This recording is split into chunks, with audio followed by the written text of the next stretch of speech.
So I wasn't really going to do this video. I hate doing videos like this on the channel.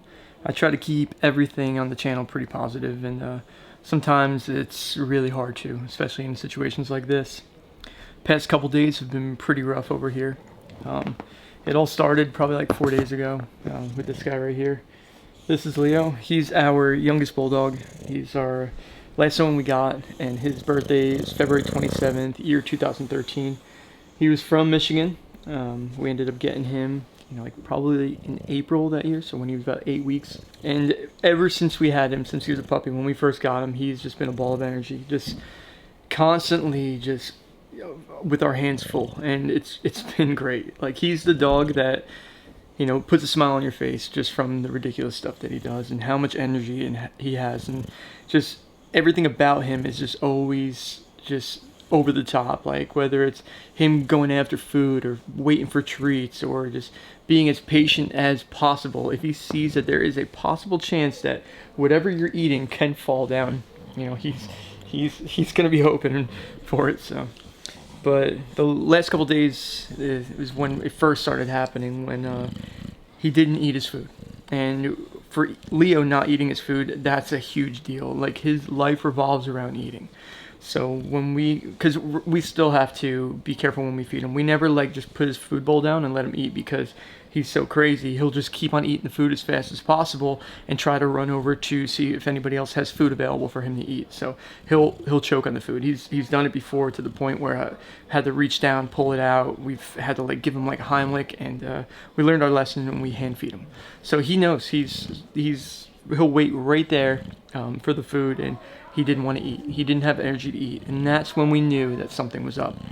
So conveniently, the next morning we were bringing him to the vet anyway for a checkup, and he was going to get his nails cut, and we ended up going to the vet, and telling him the situation. But also, I noticed when he was laying on the couch with me before he was going to sleep, he was breathing faster than normal. And bulldogs, they have a very interesting breathing.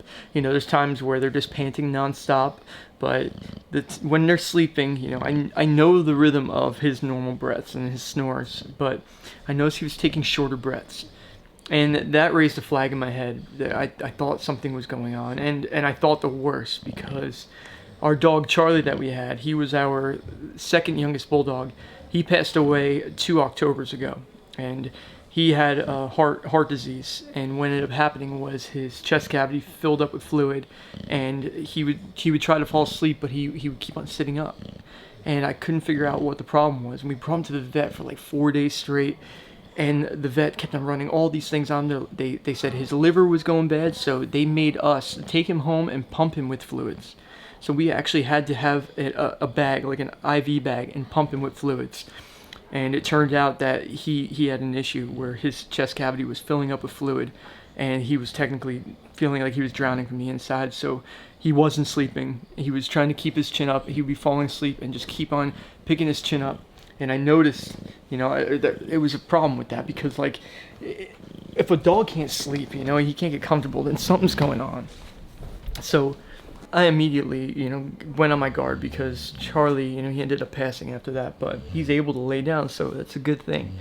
So we ended up going to the vet, and they ran tests, and it turned out that Leo has right-sided heart failure. His abdominal and chest cavity is starting to fill up with fluids, so the heart can't work good enough to pump fluids throughout the body, so they start seeping in and filling up the chest cavity. So we went to 3 different vets. We had to go to a heart specialist so he can confirm the problem, and it turns out that's exactly what it was. So right now, Leo, he doesn't have energy at all. He's just constantly just trying to sleep, and you can hear the rhythm of him breathing. That's pretty good considering of the situation. We have to be mindful of this, because if he starts getting short of breath, then I know something's going on. Then I know he's uncomfortable, and that's when we really have to get him back to the hospital. Right now, the situation isn't looking good for him. For the rest of his life, he's going to be on medicine. I don't know how long that's going to be either, and that's terrible. So the one medicine he's on is called Lasix, and that makes him pee constantly, trying to get all the fluids out of his body. And ever since he's been on the medicines, he really, he's barely eating, just enough, and it's breaking our hearts. It really is, because he was our dog that we swore he was gonna live forever. Oh shh.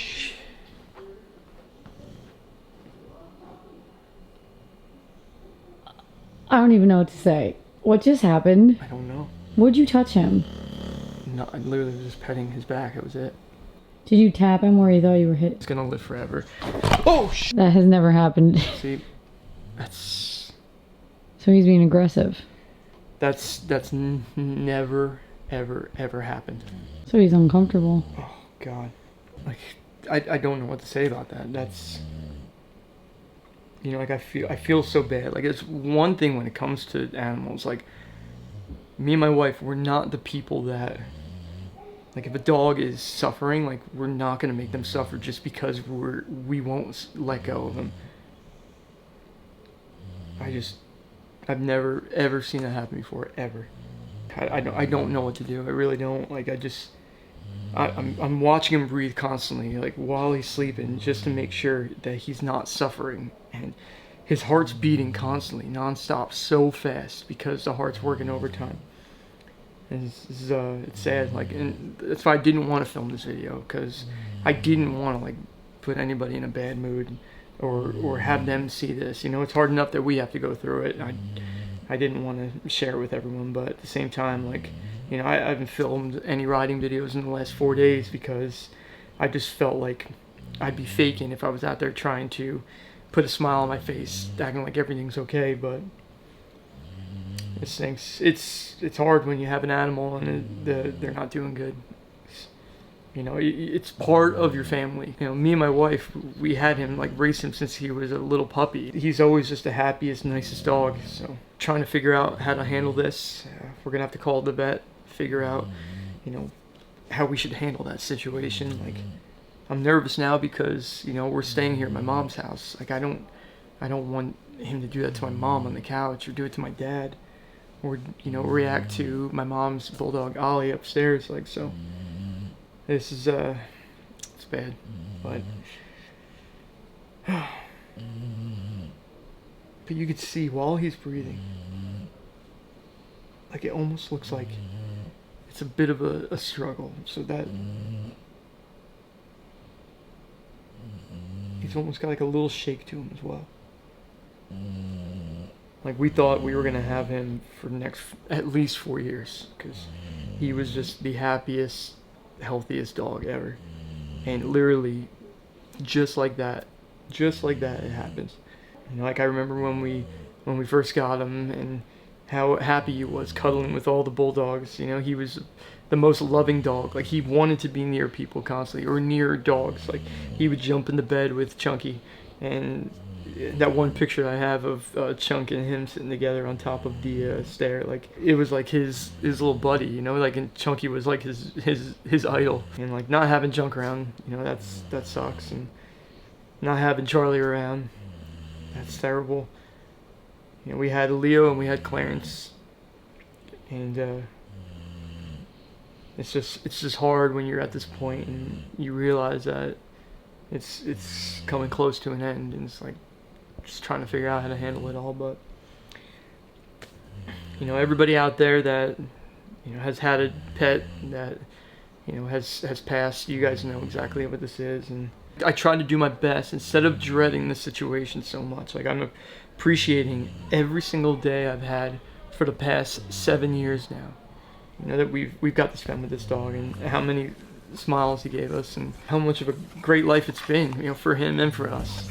I know how fragile life is, and I know that at any second anything could change. So I'm just I just don't want him to suffer, and I'm gonna try to figure out his situation as we go on. But I just wanted to fill you guys in, just to let you know, if I don't have videos for the next couple days, that's why. So for you guys that are curious, I'll keep you posted on his situation on my Instagram stories. So I'm not going to do a normal outro on this video because my normal outro is energetic and it's just not going to flow today. But we're going to take responsibility as, his owner and make the best decisions for him. And that's what's important. So That's it, guys.